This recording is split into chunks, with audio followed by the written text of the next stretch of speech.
ಹುಚ್ಚರ ಸಂತೆ ಭೂಮಿ ಮೇಲೆ ಮ್ಯಾಕ್ಸಿಮಮ್ ಹುಚ್ಚರೆ ಕಣೋ. ಎಷ್ಟು ಮಟ್ಟಿಗೆ ಅಂತಂದರೆ ಪೋಸ್ಟರ್ ಪ್ರಿಂಟ್ ಮಾಡೋರಿಗೆ ಇವ್ರ ಸಿನಿಮಾ ರಿಲೀಸ್ ಆಗಲ್ಲ, ಪ್ರಿಂಟ್ ಮಾಡಬೇಡಿ. ಪೋಸ್ಟು ಅಂಟಿಸೋರು ಇರ್ತಾರಲ್ಲ, ಅವ್ರದ್ದು ಆರ್ಗನೈಸೇಷನ್ಗಳಿದ್ದಾವೆ, ಅವ್ನು ಕರೆದು ಅವ್ರು ಯಾರ್ದು ಅಂಟಿಸ್ಬೇಡಿ, ಅವ್ರು ರಿಲೀಸ್ ಆಗಲ್ಲ. ಈ ಮಟ್ಟಿಗೆ ಅದನ್ನು ತಡೆಯೋಕ್ಕೆ ಟ್ರೈ ಮಾಡಿದ್ರು. ಥಿಯೇಟರ್ನಲ್ಲಿ ಬಾಂಬ್ ಇದೆ ಅಂತ ಉಪ್ಪಾರಪೇಟೆ ಸ್ಟೇಷನಿಗೆ ಫೋನ್ ಮಾಡಿದ್ದಾರೆ. ಒಂದು ಶೋ ಕ್ಯಾನ್ಸಲ್ ಮಾಡಿದರು, ಅಂದರೆ ಅರ್ಧ ಶೋ. ಇಡೀ ಥಿಯೇಟ್ರ್ ಜನ ಹೊರಗೆ ಕಳಿಸಿ ಚೆಕ್ ಮಾಡಿ ಇಲ್ಲ ಅಂತಾಗಿ ಮತ್ತೆ ಮಾರನೇ ಇನ್ನು ನೆಕ್ಸ್ಟ್ ಶೋಗೆ ಜನ ಬಂದರು. 50 ದಿನ ಆದಮೇಲೆ ಉಪೇಂದ್ರ ಹೋಗಿ ನೋಡಿದರು. ನೋಡ್ಕೊಂಬಂದವ್ರು 90% ಜನ ಇದ್ರಲ್ರಿ ಅಂತಂದರು. ಸೊ ಅಂದರೆ ಜನ ಕಂಟಿನ್ಯೂಸ್ ಆಗಿ ಅದನ್ನು ಇದು ನಮ್ಮ ಸಿನಿಮಾ ಅಂತ ಒಪ್ಕೊಂಡು ತೊಗೊಂಡ್ರು. ಬಟ್ ಆ ಸಕ್ಸಸ್ನ ಎಂಜಾಯ್ ಮಾಡೋ ಮೂಡ್ನಲ್ಲಿ ನಾವು ಇರಲಿಲ್ಲ. ಕಾವೇರಿ ಅಂತ ಒಂದು ಸಿನಿಮಾ ಮಾಡಬೇಕಾಗಿತ್ತು, ಉಪೇಂದ್ರ ಮತ್ತು ಪ್ರಭುದೇವ ಕಾಂಬಿನೇಷನಲ್ಲಿ, ಧನರಾಜ್ ಪ್ರೊಡ್ಯೂಸರ್ ಅಂತ. ಅದಕ್ಕೆ 6 ತಿಂಗಳು ಅದ್ರ ಮೇಲೆ ವರ್ಕ್ ಮಾಡಿದ್ದಾಯಿತು. ಉಪೇಂದ್ರಂದೇ ಕತೆ, ಸ್ಕ್ರಿಪ್ಟು ಒಂದು ಲೆವೆಲಿಗೆ ಮಾಡಿದ್ದಾಯಿತು, ಲೊಕೇಶನ್ ನೋಡ್ಕೊಂಬಂದಿದ್ದಾಯಿತು. ಆ್ಯಕ್ಚುಲಿ ಮಾಧುರಿ ದೀಕ್ಷಿತ್ ಹೀರೋಯಿನ್ ಅಂತ ಒಂದು ರೌಂಡ್ ಮಾತುಕತೆ ಮಾಡ್ಕೊಂಡು ಬಂದಿದ್ದಾಗಿತ್ತು. ನಾನು ಮಾಡಲ್ಲ ಇದನ್ನು ಅಂತ ಹೊರಗೆ ಬಂದುಬಿಟ್ಟೆ. ಆಮೇಲೆ ಅದೇ ಸಿನಿಮಾನೇ H2O ಅಂತ ಮಾಡಿ ಬೇರೆಯವ್ರು ಮಾಡಿ ಅದು ರಿಲೀಸ್. ಅದು ಬೇರೆಯವ್ರು ಮಾಡೋದಕ್ಕೆ ಮುಂಚೆ 10 ಡೈರೆಕ್ಟರ್ಗಳನ್ನ ಹಾದು ಹೋಗಿ ಕೊನೆಗೆ ಉಪೇಂದ್ರ ಇಬ್ಬರು ಅಸ್ಟೆಂಟ್ಸೇ ಅದನ್ನು ಡೈರೆಕ್ಟ್ ಮಾಡಿದ್ದು. ಹಂಗಾಯ್ತು, ಆ ಸಿನಿಮಾನೂ ಆಗಲಿಲ್ಲ.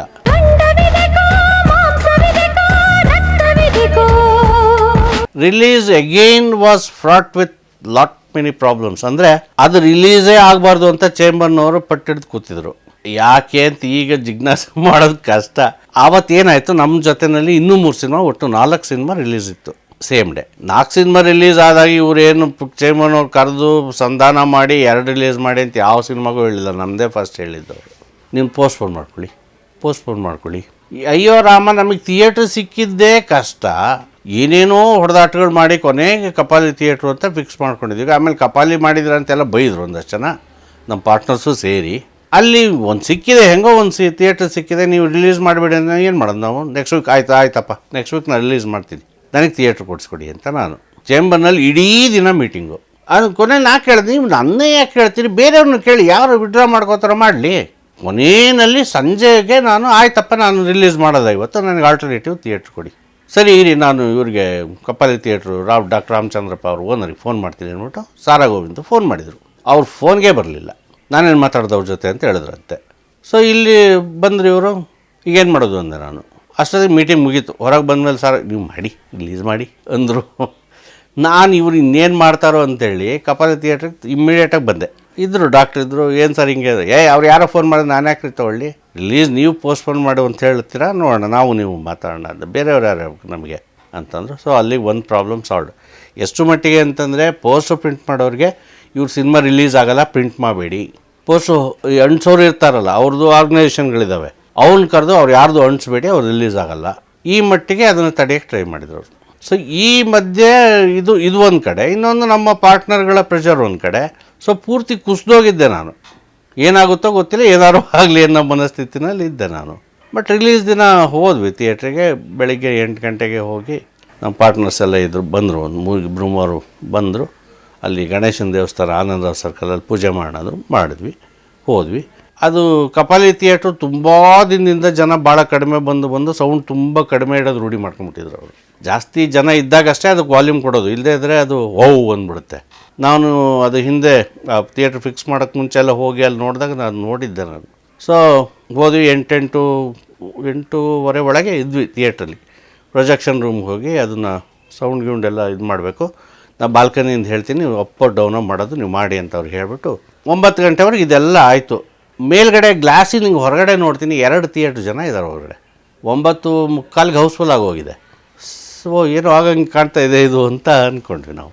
ಆಯಿತು, ಇದ್ದೆ ನಾನು ಇಂಟ್ರೋಲ್ವರೆಗೂ ಅಲ್ಲೇ ಇದ್ದು ಸೌಂಡ್ ಎಲ್ಲ ಸೆಟ್ ಮಾಡಿಸಿ ಮುಗೀತು. ಫಸ್ಟ್ ಅದು ಮಾರ್ನಿಂಗ್ ಶೋ ಮುಗೀತು. ಮಾರ್ನಿಂಗ್ ಶೋ ಮುಗಿದ್ಮೇಲೆ ಹೊರಗಡೆ ಬಂದರೆ ಎಗೈನ್ 2 ಥಿಯೇಟ್ರ್ ಜನ ಇದ್ದಾರೆ. ಅಂದರೆ 1 ಥಿಯೇಟ್ರ್ ಹೊರಗಡೆ ಹೋಗ್ತಾ ಇದೆ, 1 ಥಿಯೇಟ್ರ್ ಒಳಗಡೆ ಜನ ಬರ್ತಾಯಿದೆ, ಇನ್ನು ಎಕ್ಸ್ಟ್ರಾ ಇನ್ನೊಂದು ಥಿಯೇಟ್ರ್ ಜನ ಇದ್ದಾರೆ ಅಲ್ಲಿ. ಇಡೀ road jam. And for 55 days, ಇದನ್ನು ನೀವು DCR ನೋಡಿದ್ರೆ ಇವಾಗಲೂ ವೆರಿಫೈ ಮಾಡ್ಬೋದು. All shows balcony full, all 4 shows balcony full for 55 days continuously. ಆಮೇಲೆ ಸ್ವಲ್ಪ ಕಡಿಮೆ ಆಗಾಯ್ತು. ಮಿಡ್ಲ್ ಕ್ಲಾಸ್ನಲ್ಲೂ ಆಲ್ಮೋಸ್ಟ್ ಫುಲ್ಲು, ಫ್ರಂಟ್ ಫುಲ್ ಇರ್ತಿತ್ತು. ಮಿಡ್ಲ್ ಕ್ಲಾಸಲ್ಲಿ 1 ರೋ, ಹೋಗ್ತಾ 50 ದಿನ ಆದಮೇಲೆ 1-2 ರೋ ಏನೋ. 50 ದಿನ ಆದಮೇಲೆ ಉಪೇಂದ್ರ ಹೋಗಿ ನೋಡಿದರು, ಬಾಲ್ಕನಿಯಲ್ಲಿ ಹೋಗಿದ್ರಂತವ್ರು. 70 ಡೇಸ್ ಏನೋ ಅವ್ರದ್ದು. ಅವಾಗ ಪಿಕ್ಚರ್ದು ನಡೀತಾ ಇತ್ತು. ನೋಡ್ಕೊಂಬಂದವ್ರು 90% ಜನ ಇದ್ರಲ್ರಿ ಅಂತಂದರು ಆ ಬಾಲ್ಕನಿಯಲ್ಲಿ. ಸೊ ಅಂದರೆ ಜನ ಕಂಟಿನ್ಯೂಸ್ ಆಗಿ ಅದನ್ನು ಇದು ನಮ್ಮ ಸಿನಿಮಾ ಅಂತ ಒಪ್ಕೊಂಡು ತೊಗೊಂಡ್ರು. ಬಟ್ ಆ ಸಕ್ಸಸ್ನ ಎಂಜಾಯ್ ಮಾಡೋ ಮೂಡ್ನಲ್ಲಿ ನಾವು ಇರಲಿಲ್ಲ. ಬಿಕಾಸ್ ಆಫ್ ಆಲ್ ದಿಸ್ ಇವ್ರು ಚೇಂಬರ್ನವ್ರು ತೊಂದರೆ ಕೊಟ್ಟಿದ್ದು, ಎಲ್ಲಿವರೆಗೆ ಅದು ಏನೇನು ಪ್ರಾಬ್ಲಮ್ಗಳು ಯಾರ್ಯಾರೇನು ಪ್ರಾಬ್ಲಮ್ಗಳು ನನಗೆ ಕೆಲವು ಗೊತ್ತೇ ಇಲ್ಲ. ಯಾಕಂದರೆ 100th ಡೇ ಅದು ಇದು ಗೊತ್ತಾಗಿದ್ದು ನನಗೆ 1 ವಾರ ಆದಮೇಲೆ ಥಿಯೇಟ್ರ್ನಲ್ಲಿ ಬಾಂಬ್ ಇದೆ ಅಂತ ಉಪ್ಪಾರಪೇಟೆ ಸ್ಟೇಷನಿಗೆ ಫೋನ್ ಮಾಡಿದ್ದಾರೆ. ಒಂದು ಶೋ ಕ್ಯಾನ್ಸಲ್ ಮಾಡಿದರು, ಅಂದರೆ ಅರ್ಧ ಶೋ. ಇಡೀ ಥಿಯೇಟ್ರ್ ಜನ ಹೊರಗೆ ಕಳಿಸಿ ಚೆಕ್ ಮಾಡಿ ಇಲ್ಲ ಅಂತಾಗಿ ಮತ್ತೆ ಇನ್ನು ನೆಕ್ಸ್ಟ್ ಶೋಗೆ ಜನ ಬಂದರು. ಇದನ್ನು ಹೇಳಿದ್ದು ನಮ್ಮ ಆಡಿಟ್ರು. ನನಗೆ ಗೊತ್ತೇ ಇಲ್ಲ, ಇದು ಕನ್ನಡಪ್ರಭದಲ್ಲಿ ಆಮೇಲೆ ನೋಡಿದೆ ಬಂದಿದೆ ಒಂದು ಸಣ್ಣ ನ್ಯೂಸು. ಅವ್ರು ಹೇಳಿದ್ರು, ಹೋಗಿದ್ದೆ ಲಾಸ್ಟ್ ವೀಕು, ಹಿಂಗೆ ನಮ್ಮನ್ನು ಅರ್ಧಕ್ಕೆ ಕಳಿಸ್ಬಿಟ್ರಪ್ಪ, ಆಮೇಲೆ ಮತ್ತೆ ಹೋಗಿ ನೋಡಿದೆ ನಾನು ಅಂತಂದರು. ಸೊ ಯಾರಿಗೆ ಯಾವ್ಯಾವ ಥರದಲ್ಲಿ ಸಂತೋಷ ಸಿಗುತ್ತೋ ನಾವು ಯಾಕೆ ತಡೆಯೋಣ ತೊಗೊಂಡ್ರೆ ಅಷ್ಟೇ. ಎಲ್ಲ ಚೆನ್ನಾಗಿ ಒಳ್ಳೆ ಕಂಫರ್ಟಬಲ್ ಪ್ರಾಫಿಟ್ ಬಂತು. ಹಂಗೆ ನೋಡಿದ್ರೆ ನಮಗೆ ಟೋಟಲ್ ಬಿಸ್ನೆಸ್ನಲ್ಲಿ ನಮಗೆ ಬಂದ ಪಾಲು ಕಡಿಮೆನೇ, ನಮ್ಮ ಡಿಸ್ಟ್ರಿಬ್ಯೂಟ್ರಿಗೆ ಜಾಸ್ತಿ ಬಂತು.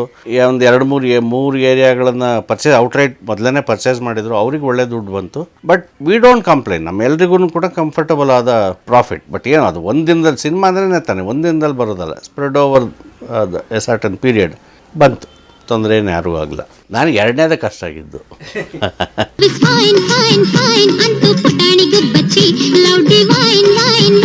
ರಾಂಗ್ ನಂಬರ್ ಮಾಡಿ 2ನೇ ಸಿನಿಮಾ. 3ನೇ ಸಿನಿಮಾ ಜೂಟಾಟ. 3 ಸಿನಿಮಾ ಅಷ್ಟೇ ಮಾಡಿರೋದು. ಈಗ ನೀನ್ ಸಾಯ್ತೀಯ ಇಲ್ತ ಮಾತು.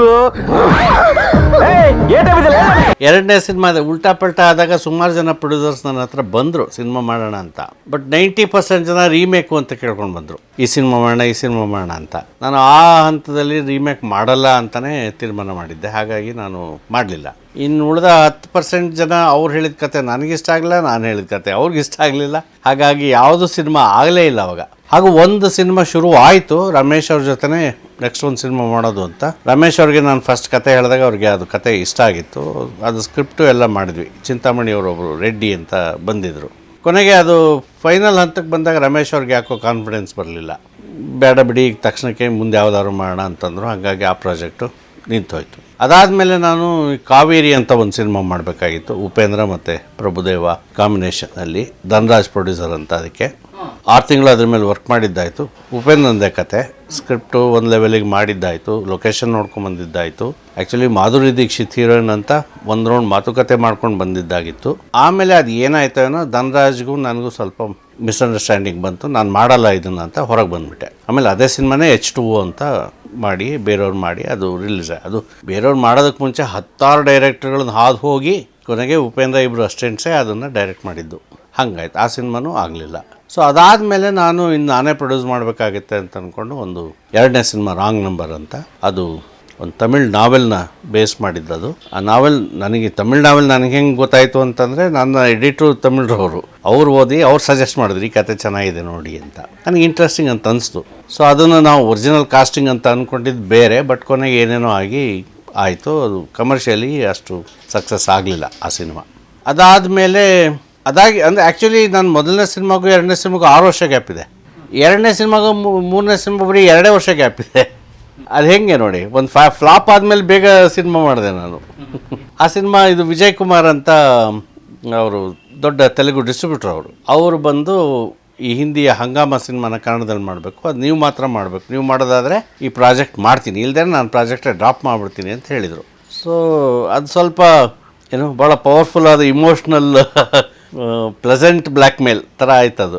ನನಗೆ ಆಗ ರೀಮೇಕ್ ಮಾಡಲೋ ಬೇಡವೋ ಅಂತ ಭಾಳ ಡೈಲಮಾದಲ್ಲೇ ಇದ್ದೆ. ಕೊನೆಗೆ ನಮ್ಮ ಸ್ನೇಹಿತರೆಲ್ಲರೂ ಮಾಡು ನೀನು ಅಂತ ಹೇಳಿದ್ರು. ಮತ್ತು ಕಾಮಿಡಿ ಸಿನಿಮಾ ಅದು, ಹಾಗಾಗಿ ಮಾಡೋಣ ಅಂತ ಜೂಟಾಟ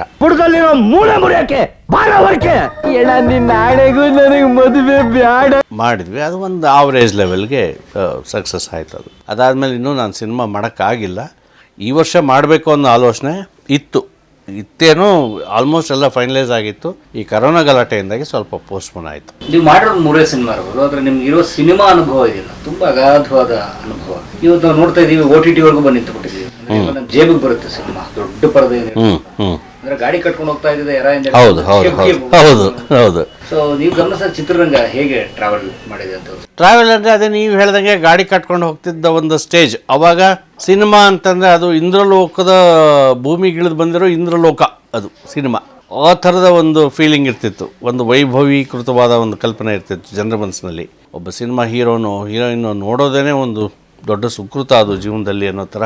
ನಾವು ಚಿಕ್ಕ ಹುಡುಗರಾಗಿದ್ದಾಗಲೇ ನಾನೇ ನಾನು ಪಾಂಡುಪುರದಲ್ಲಿ ಇದ್ನಲ್ಲ, ಒಂದು ಸಲ ಯಾವುದೋ ಫಂಕ್ಷನಿಗೆ ರಾಜ್ಕುಮಾರ್ ಅವ್ರನ್ನ ಕರೆದಿದ್ರು ಸಂಜೆ ಹೊತ್ತು. ನಾನು ಇದು ಬರೆದಿದ್ದೀನಿ ಒಂದು ಕಡೆ. ಆ ಕ್ರೌಡಲ್ಲಿ ಹೆಂಗಾದರೂ ಅವ್ರು ಏನು ಒಂದು ಕೈಯೋ ಕಾಲೋ ಮುಟ್ಟಿದ್ರು ಸಾಕಪ್ಪ ಅಂತ ಭಾಳ ಟ್ರೈ ಮಾಡಿದೆ ನಾನು. ಅವಾಗ ನಾನು ಮಿಡ್ಲ್ ಸ್ಕೂಲ್ದಲ್ಲಿ ಇದ್ದೆ. ಇನ್ನು ಅದಾಗಲೇ ಇಲ್ಲ ಕೊನೆಗೆ, ಯಾಕಂದ್ರೆ ನಂತರನೇ ಮುಟ್ಟೋಕೆ ಇನ್ನೂ 1000 ಜನ ಇದ್ರಲ್ಲ ಅಲ್ಲಿ.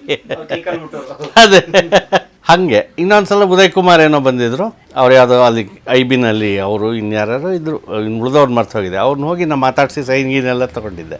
ಆ ಥರದ ಕಲ್ಪನೆ ಇದ್ದಂಥ ಕಾಲನೂ ಇತ್ತು. ಎಸ್ಪೆಷಲಿ ಅದು ಕರ್ನಾಟಕದಲ್ಲಿ ಶೂಟಿಂಗ್ಗಳು ನಡೀತಾ ಇರಲಿಲ್ಲ, ಎಲ್ಲನೂ ಸ್ಟುಡಿಯೋ ಬೌಂಡ್. ಸ್ಟುಡಿಯೋ ಶೂಟಿಂಗ್ ನಡೀಬೇಕು ಅಂದರೆ ಮಡ್ರಾಸ್ಗೆ ಹೋಗಬೇಕು. ಮೆಡ್ರಾಸೇನೆ ಅವಾಗ ಇಡೀ ಸೌತ್ ಇಂಡಿಯಾಗೆ ಅದೇ ಕ್ಯಾಪಿಟಲ್ ಆಫ್ ಸಿನಿಮಾ.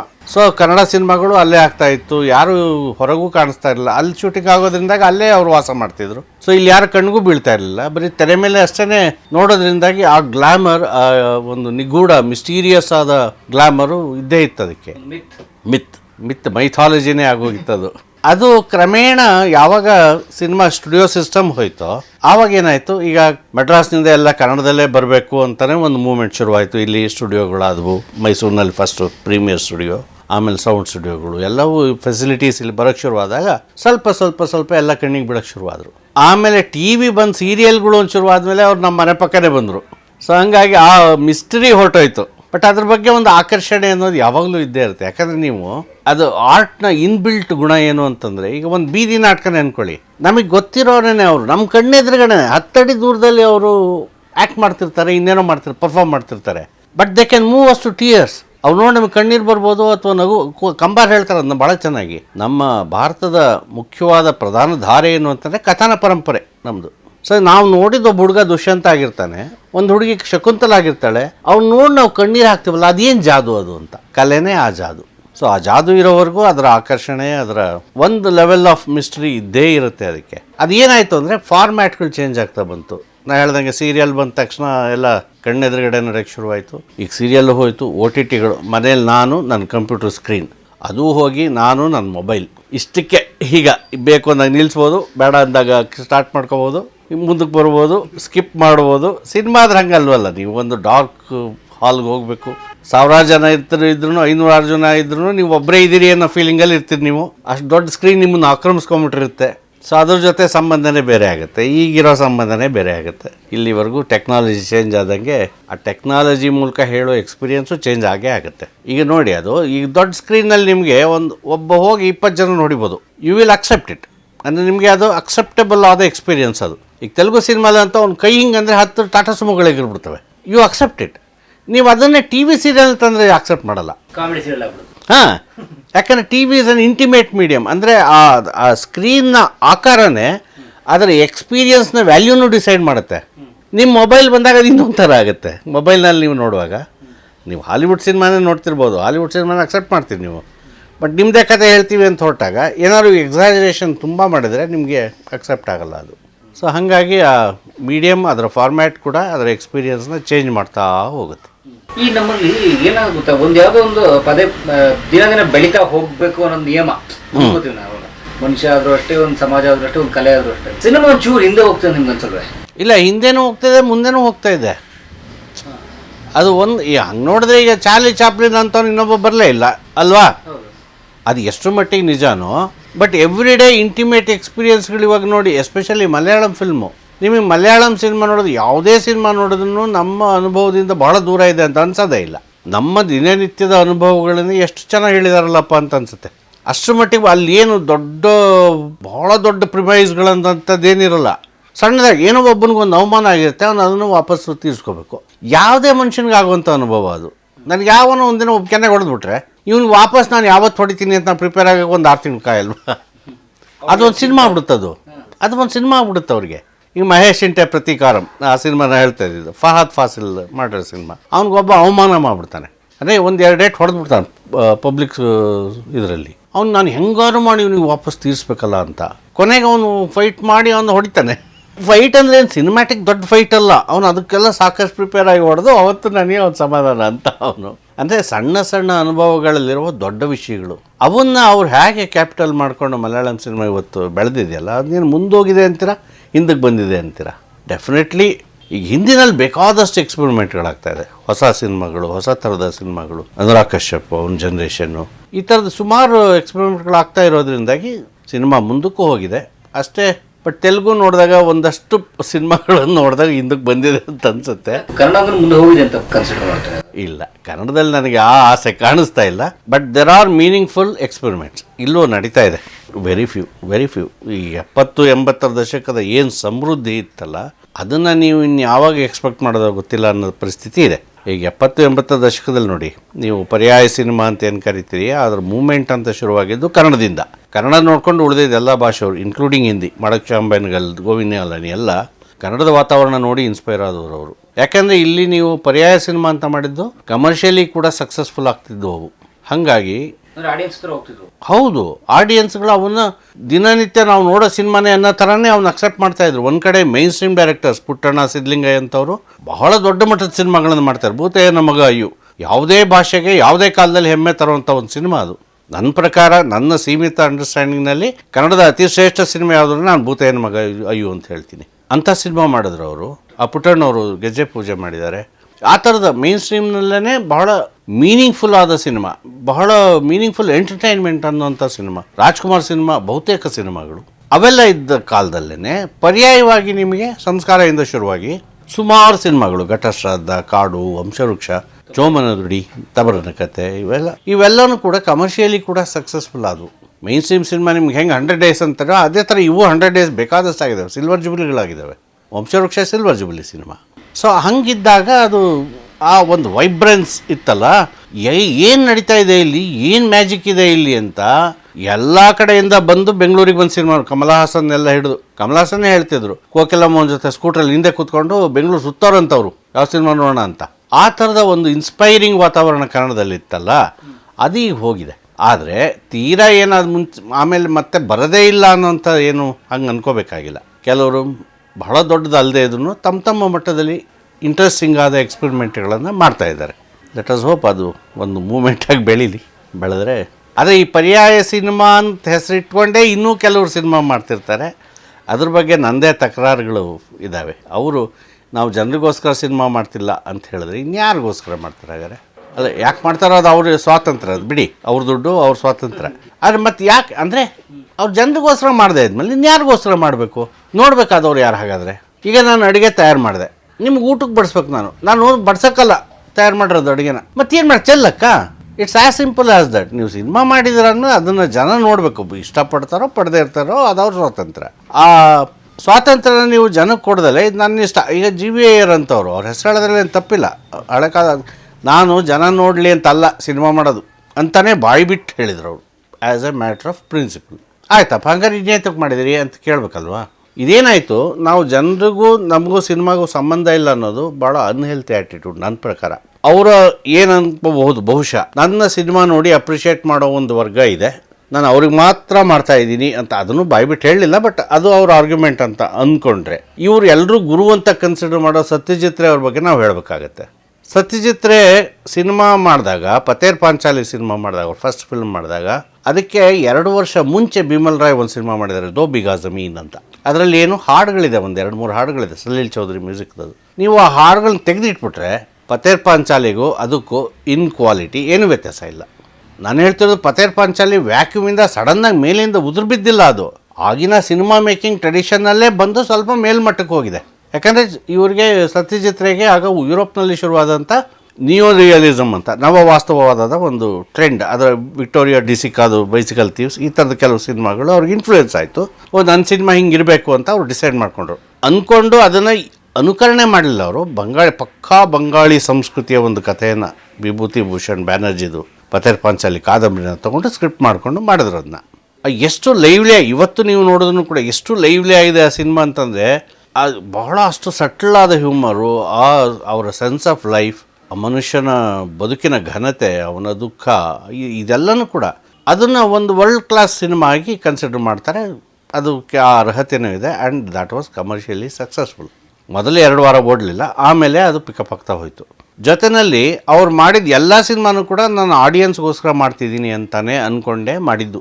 ಅವರು ಬರೆದೂ ಇದ್ದಾರೆ, ಯಾವನೋ ಒಬ್ಬ ಶತದಡ್ಡ ನಿರ್ದೇಶಕ ಮಾತ್ರ ನಾನು ಸಿನಿಮಾಗೆ ದುಡ್ಡು ಬರದೇ ಇದ್ರೂ ಪರವಾಗಿಲ್ಲ ವಾಪಸ್ಸು ಅಂತ ಯೋಚನೆ ಮಾಡ್ತಾನೆ ಅಂತ ಬರ್ದಿದ್ದಾರೆ ಅವರು. ಅವ್ರ ಸಿನಿಮಾಗಳು ರಿಲೀಸ್ ಆಗೋದು ಬಂಗಾಳದಲ್ಲಿ ಒಂದು ಇವೆಂಟ್ ಅಂತ ಕನ್ಸಿಡರ್ ಮಾಡ್ತಿದ್ರು. ಈ was such A celebrated film maker. ನಾನು ಅದೇ ಹೇಳಬೇಕಾದ ಉದಾಹರಣೆ ಅಂದರೆ ಗೂಪಿಗೈನೆ ಬಾಗ ಬೈನೆ ಅಂತ ಅವ್ರದ್ದು ಒಂದು ಸಿನಿಮಾ, ಮಕ್ಕಳ ಸಿನಿಮಾ ಇದೆ. ಅದರಲ್ಲಿ ಮ್ಯಾಜಿಕ್, ಪ್ರೇತಾತ್ಮ ಎಲ್ಲ ಬರ್ತವೆ, ಬ್ಲ್ಯಾಕ್ ಆ್ಯಂಡ್ ವೈಟ್ ಸಿನಿಮಾ. ಅದು 8 ತಿಂಗಳು ಒಂದು ಥಿಯೇಟ್ರ್ನಲ್ಲಿ ಓಡ್ತು. ಬಂಗಾಳಿ ಜನರಿಗೆ ಆ ಸಿನಿಮಾ ಬಗ್ಗೆ ಎಂಥ ಮೋಹ ಇದೆ ಅಂದರೆ, ಅವರೊಂದು ಮಾತು, ಒಬ್ಬ ಕ್ರಿಟಿಕ್ ಹೇಳ್ತಾನೆ, ನಾವು ಮಕ್ಕಳಿಗೆ ಮೊದಲನೇ ಸಲ ಅನ್ನ ತಿನ್ನಿಸುವಾಗ ಅನ್ನಪ್ರಾಶನ ಅಂತ ಕರಿತೀವಿ ಅದನ್ನ.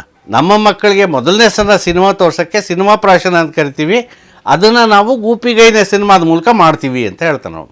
ಹೌದು, ಮಕ್ಕಳಿಗೆ ಯಾವ ಸಿನಿಮಾ ನೀವು ಫಸ್ಟ್ ತೋರಿಸ್ಬೇಕು, ಸಿನಿಮಾಗೆ ನಿಮ್ಗೆ ಎಂಟ್ರಿ ಕೊಡಬೇಕು ಅಂದರೆ ಈ ಸಿನಿಮಾ ತೋರಿಸ್ತೀವಿ ನಾವು ಅಂತ, ಆ ಥರ. ಸೊ ಅವ್ರನ್ನ ನೀವು ಆರ್ಟ್ ಫಿಲ್ಮ್ ಡೈರೆಕ್ಟರ್ ಅಂತ ಅನ್ಯಾಯವಾಗಿ ಕರಿತಾ ಇದ್ದೀರಿ. He was A very first rate director, fine, but he was A director, that's all, finish. ಆ ಥರ ಟ್ಯಾಗ್ ಅವ್ರು ಇಟ್ಕೊಂಡಿಲ್ಲ, ನೀವು ಯಾಕೆ ಇಡಕ್ಕೆ ಹೋಗ್ತೀರಿ? ಸೊ ಇದು ಕನ್ನಡದಲ್ಲಿ ಯಾತಕ್ಕಾಯಿತು ಅಂತ ಹೇಳಿದ್ರೆ, ಇಲ್ಲಿ ನವ್ಯ ಸಾಹಿತ್ಯದ ಇನ್ಫ್ಲೂಯೆನ್ಸಿಂದಾಗಿ ನವ್ಯ ಸಿನಿಮಾ ಅಂತ ಬಂದಿದ್ದು. ನವ್ಯ ಸಾಹಿತ್ಯದಲ್ಲೂ ಇದೇ ಆಯಿತು. ನಮ್ಮ ಮುಂಚೆ ಏನು ಸಾಹಿತ್ಯ ಬಂದಿದೆ ಅದು ಸಾಹಿತ್ಯ ಅಲ್ಲ. ನವೋದಯ ಆಗಿರ್ಬೋದು, ಇನ್ಯಾವುದು ಪ್ರಗತಿಶೀಲ ಯಾವುದೂ ಸಾಹಿತ್ಯ ಅಲ್ಲ, ನಾವು ಬರೀತಿರೋದೇ ಸಾಹಿತ್ಯ ಅಂತ ಪರಸ್ಪರ ಹೊಗಳ್ಕೊಂಡು ಅವರವ್ರದ್ದೇ ವಿಮರ್ಶೆ ಪರಿಭಾಷೆಗಳನ್ನ ಮಾಡಿಕೊಂಡು ಆ ಮೂಮೆಂಟ್ ಬಂತು. ಅದು ವ್ಯಕ್ತಿ ಕೇಂದ್ರಿತವಾದಂಥ ಅವರ ಆ ಸಾಹಿತ್ಯ ಟ್ರೆಡಿಷನು ಹಾಗೇ ಅದು ನವ್ಯ ಸಾಹಿತ್ಯಕ್ಕೆ ಎಕ್ಸ್ಟೆಂಡ್ ಆಯಿತು. ನವ್ಯ ಸಿನಿಮಾಗೆ ಇವರು ಅದೇ ಆ್ಯಟಿಟ್ಯೂಡಲ್ಲೇ ಬಂದರು. ಇದುವರೆಗೆ ಏನು ಸಿನಿಮಾ ಯಾರ್ಯಾರು ಮಾಡ್ತಾಯಿದ್ದಾರೆ, ಈಗಲೂ ಬೇರೆ ಥರದ್ದು ಏನು ಮಾಡ್ತಾಯಿದ್ದಾರೆ ಅದು ಸಿನಿಮಾ ಅಲ್ಲ, ನಾವು ಮಾಡೋದಷ್ಟೇ ಸಿನಿಮಾ, ಇದು ಮಾತ್ರ ಅರ್ಥಪೂರ್ಣವಾದ್ದು ಅಂತ. ಹಾಗಾಗಿ ಏನಾಯಿತು, ಕಣ್ಪಟ್ಟಿ ಕಟ್ಕೊಂಡು ಬಾವಿ ಒಳಗಡೆ ಬಿದ್ದರು, ಅಂದರೆ ಕೂಪಮಂಡುಕ್ಕುಗಳಾದರು ಅಂತ. ಅವ್ರು ಮಾಡಲಿ, ಅವ್ರಿಗೆ ಸ್ವಾತಂತ್ರ್ಯ ಇದೆ, ಅವ್ರಿಗೆ ಇಷ್ಟ ಬಂದ ಸಿನಿಮಾ ಅವ್ರು ಮಾಡ್ಬೋದು, ಜನಕ್ಕೆ ಇಷ್ಟ ಆದರೆ ನೋಡ್ತಾರೆ, ಇಲ್ಲದಿದ್ರಿಲ್ಲ. ಆದರೆ ಇದು ಮಾತ್ರ ಸತ್ಯ, ಇದು ಮಾತ್ರ ಸರಿ ಅಂತ ಹೇಳಕ್ಕೆ ಬರಬೇಡಿ ಅಷ್ಟೇ. ನನ್ನ ತಕರಾರಿರೋದು ಅಷ್ಟೇ. ಎಲ್ರಿಗೂ ಅವ್ರವ್ರಿಗೆ ಇಷ್ಟವಾದ ಸಿನಿಮಾ ಅವ್ರವ್ರಿಗೆ ಇಷ್ಟ ಆದ್ರೆ ತಾನೇ ಮಾಡ್ಬೋದು, ಅವರು ಮಾಡಲಿ. ಏನಾಗುತ್ತೆ, ಸಿನಿಮಾ ಅಂತಂದಾಗ ನಿಮಗೆ ಬರೀ ಆರ್ಟ್ ಅಂತ ಒಂದೇ ನೋಡೋಕ್ಕಾಗಲ್ಲ. ನೀವು ಒಂದು ಕತೆ ಬರೆದ್ರೆ ನಿಮಗೆ ಬೇಕಿರೋದು ಒಂದು ಪೇಪರು, ಒಂದು ಪೆನ್ನು, ಒಂದು ಹಾಡು ಹೇಳೋಕ್ಕೆ ನಿಮ್ಗೆ ಗಂಟಲು ಸಾಕು. ಪೇಂಟ್ ಮಾಡೋದು ಒಂಚೂರು ಖರ್ಚಾಗ್ಬೋದು, ಕ್ಯಾನ್ವಾಸು, ಪೇಂಟ್ಗಳು, ಇದೆಲ್ಲ ಖರ್ಚು. ಸಿನಿಮಾ ಮಾಡೋಕ್ಕೆ ಹಂಗಾಗಲ್ಲ, ಲಕ್ಷಾಂತರ ಅಥವಾ ಕೋಟ್ಯಾಂತರ ವ್ಯವಹಾರ ಅದು ಬಿಸ್ನೆಸ್. ಸೊ ನೀವು ದುಡ್ಡು ಹಾಕುವಾಗ ಆ ದುಡ್ಡು ವಾಪಸ್ ಬರದೇ ಇದ್ರೂ ಪರವಾಗಿಲ್ಲ ಅನ್ನೋಂಥವ್ರು ಯಾರು ಅನ್ಬೋದು. ಎಷ್ಟು ದುಡ್ಡಿದ್ರೂ ಖರ್ಚಾದ್ರೂ ಇದ್ದೇ ಇರುತ್ತೆ ಇನ್ನು ಅಂತವ್ರು ಹೇಳ್ಬೋದು ಅದನ್ನ. ಬಟ್ ನಿಮ್ಮನ್ನ ಲೈಫ್ ಸ್ಟೇಕ್ ಮಾಡಿ ಅಲ್ಲಿ ನಿಮ್ಗಿರೋ 4 ಕಾಸು ಅಲ್ಲಿ ಹಾಕ್ಬಿಟ್ಟು ಮತ್ತು ಇನ್ನೊಂದು ಸಿನಿಮಾ ನಾನು ಮಾಡೋಕ್ಕೆ ನನಗೆ ದುಡಿಬೇಕು ಅಂದರೆ ಆ ಸಿನಿಮಾ ನನಗೆ ವಾಪಸ್ ಕೊಡಬೇಕು. ಅದಕ್ಕೆ ಅವೆನ್ಯೂಸ್ನ ನಾನು ನೋಡ್ಕೋಬೇಕು. ಥಿಯೇಟ್ರ್ ರಿಲೀಸ್ ಮಾಡಿ ಜನ ನನಗೆ ದುಡ್ಡು ಕೊಡಬೇಕು, ಅಥವಾ ಈಗೇನೋ ಆಲ್ಟರ್ನೇಟಿವ್ ಮಾರ್ಕೆಟು ಅದು ಇದು ಈ ಥರದನ್ನಾದರೂ ನಾನು ಯೋಚನೆ ಮಾಡಬೇಕು. ಏನು ಪರವಾಗಿಲ್ಲ, ನಾನು ದುಡ್ಡು ಹಾಕ್ತೀನಿ, ಅಥವಾ ನಂದೂ ಅಲ್ಲ ಯಾರ್ದೋ ದುಡ್ಡು ಹಾಕ್ತೀನಿ, ಬಂದರೆ ಅವ್ರ ಅದೃಷ್ಟ, ಬರ್ದೇ ನಾನೇನು ಮಾಡಲಿ ಅಂತಂದರೆ ದಟ್ಸ್ ನಾಟ್ ರೆಸ್ಪಾನ್ಸಿಬಲ್ ಬಿಹೇವಿಯರ್ ಅಷ್ಟೇ. ಈ ಊರಿಗೆ ಏನೋ ದೆವ್ವ ಬರ್ದಿದೆ ಕಣೋ, ಇನ್ನೂ ಸ್ವಲ್ಪ ಹೊತ್ತಾದ್ರೆ ನನಗೆ ಹುಚ್ಚಿಡ್ದು ಬಿಡುತ್ತೆ. ಇಲ್ಲ, ಅದು ಇದ್ದೇ ಇರುತ್ತೆ. ಅದೇನು ಎಲ್ಲ ಲ್ಯಾಂಗ್ವೇಜ್ಗೂ ಅಪ್ಸ್ ಆ್ಯಂಡ್ ಡೌನ್ಸ್ ಇರುತ್ತೆ. ಈಗ ಹಿಂದಿನಲ್ಲೇ ಲಗಾನ್ ಬರೋದಕ್ಕೆ ಮುಂಚೆ ಸುಮಾರು ವರ್ಷಗಳು ಬರಡು ಭೂಮಿ, ಬರೀ ಅವ್ರ ಸಿನಿಮಾ ರೀಮೇಕ್ ಮಾಡಿಕೊಂಡು ಈ ಗೋವಿಂದ ಸಿನಿಮಾಗಳು ಅದು ಇದು ಈ ಥರದ್ದು ಅಂಥವೇ ಬರ್ತಾಯಿದ್ವು. ಲಗಾನ್ ಬಂದಿದ್ದೇನೆ ಇದೇ ಫೇಸೇ ಚೇಂಜ್ ಆಗೋಯ್ತು. ಆಮೇಲೆ ಅಲ್ಲಿ ಮಲ್ಟಿಪ್ಲೆಕ್ಸ್ ನೋಡಿ, ಎಕನಾಮಿಕ್ಸ್ ಯಾವಾಗಲೂ ಹ್ಯಾಕ್ ಸಿನಿಮಾ ಮೇಕಿಂಗ್ ಇನ್ಫ್ಲೂಯೆನ್ಸ್ ಮಾಡುತ್ತೆ ಅನ್ನೋದಕ್ಕೆ ಮಲ್ಟಿಪ್ಲೆಕ್ಸ್ ಬಂದ ತಕ್ಷಣ ಸಿನಿಮಾದ ನೇಚರ್ ಚೇಂಜ್ ಆಯಿತು. ನಿಮಗೆ ಮುಂಚೆ ಥಿಯೇಟರ್ಗಳೀಗ ಕಪಾಲಿನಲ್ಲೇ ಬಾಲ್ಕನಿ 20 ರೂಪಾಯಿ ಉಲ್ಟಾಪಟ್ಟ ರಿಲೀಸ್ ಆದಾಗ. ಇವತ್ತು ನೀವು 20 ರೂಪಾಯಿಗೆ ಒಂದು ಸಿನಿಮಾನ ಕಲ್ಪನೆ ಮಾಡೋಕ್ಕಾಗಲ್ಲ. 100 ರೂಪಾಯಿ ಮೇಲೆ 200 ರೂಪಾಯಿ ಈ ಥರ ಇರುತ್ತೆ. ಮಲ್ಟಿಪ್ಲೆಕ್ಸ್ ಬಂದಾಗಲೂ ಅಷ್ಟೇ, ಕಡಿಮೆ ಸೀಟ್ ಇರ್ಬೋದು, 200 ರೂಪಾಯಿ, 300 ರೂಪಾಯಿ, 500 ರೂಪಾಯಿ. ಸೊ ಆ ಸಿನಿಮಾ ಎಕನಾಮಿಕ್ಸ್ ಹೆಂಗೆ ಚೇಂಜ್ ಆಯ್ತು ನೋಡಿ. ನಿಮಗೆ ಒಂದು ಥಿಯೇಟ್ರನ್ನ, ಒಂದು ಮಾಮೂಲಿ ಸಿಂಗಲ್ ಸ್ಕ್ರೀನ್ ಥಿಯೇಟ್ರಲ್ಲಿ 1 ವಾರ ಓಡೋದು ಒಂದೇ, ಮಲ್ಟಿಪ್ಲೆಕ್ಸ್ನಲ್ಲಿ 1 ದಿನ ಓಡೋದು ಒಂದೇ, ಅಷ್ಟು ದುಡ್ಡು ಬಂದುಬಿಡುತ್ತೆ. ಸೊ ಹಂಗಾಗಿ ಏನಾಗುತ್ತೆ, film makers felt more independent. ನಮಗೆ ಬೇಕಾದ ಸಿನಿಮಾಗಳನ್ನು ಮಾಡ್ತೀವಿ ಅಂತ ಶುರುವಾಯಿತು. ಈಗ ಅನುರಾಗ್ ಕಶ್ಯಪ್ ಬಂದಿದ್ದು ಹಾಗೇ, ಅವ್ರ ಫಸ್ಟ್ ಸಿನಿಮಾ ರಿಲೀಸೇ ಆಗಿಲ್ಲ ಇನ್ನೂ. ಈ ಥರದ ಸುಮಾರು ಜನ ಫಿಲ್ಮ್ ಮೇಕರ್ಸ್ ಬಂದು ಅದರ ಇಡಿಎಮ್ನ ಚೇಂಜ್ ಮಾಡ್ತಾ ಹೋದರು. ಸುಮಾರು ಜನ ಇವತ್ತು ಹಿಂದಿನಲ್ಲಿ ತುಂಬ ಇಂಟ್ರೆಸ್ಟಿಂಗ್ ಫಿಲ್ಮ್ ಮೇಕರ್ಸ್ ಇದ್ದಾರೆ. ಆ ಥರ ತಮಿಳ್ನಲ್ಲೂ ಇದ್ದಾರೆ, ಮಲಯಾಳಂನಲ್ಲಿ ಬಿಡಿ, ಅವ್ರಿಗೆ ಮೇಯ್ನ್ ಸ್ಟ್ರೀಮು ಇದು ಅದು ಯಾವ ವ್ಯತ್ಯಾಸವೂ ಇಲ್ಲ, ಎಲ್ಲರೂ ಒಂದೇ ಸ್ಟ್ಯಾಂಡರ್ಡ್ ಆಫ್. ಈಗ ನೋಡಿ, ಜಲ್ಲಿಕಟ್ಟು ಅನ್ನೋ ಸಿನಿಮಾ, ಲಿಜೋ ಅದೇ ಅಂಗಾಮಲಿ ಡೈರೀಸ್ ಮಾಡಿದಂಥ ಡೈರೆಕ್ಟ್ರು, ಆ ಜಲ್ಲಿಕಟ್ಟುನ ಥಾಟ್ ಥಿನ್ನಾಗಿದೆ. ಬಟ್ ಆ ಸಿನಿಮಾ ನಿಮಗೆ it's comparable to the best in the world. ಈಗ any part of the world ನೀವು ಹಾಲಿವುಡಿಗೆ ತಗೊಂಡೋಗಿ ತೋರಿಸಿದ್ರೆ ನಮ್ಮಲ್ಲಿ ಆಗಿರೋ ಸಿನಿಮಾ ಅನ್ನೋ ಲೆವೆಲ್ಗಿದೆ ಅದು. ಆ ಥರದ ಕ್ವಾಲಿಟಿ ಕಾನ್ಷಿಯಸ್ನೆಸ್ ಅದು ಬಂದಿದೆ ಅವರಿಗೆ. ಸೊ ಅದು ಇನ್ಫ್ಲೂಯೆನ್ಸ್ ಆಗುತ್ತೆ. ಕನ್ನಡದಲ್ಲೂ ದೊಡ್ಡ ಮಟ್ಟದ ಏಳಿಗೆಯನ್ನು ಕಂಡಿದೆ, ಇದು ಈಗ ಬಿದ್ದಿದೆ, ಮತ್ತೆ ಬರುತ್ತೆ ಒಂದು ಸರ್ಕಲ್.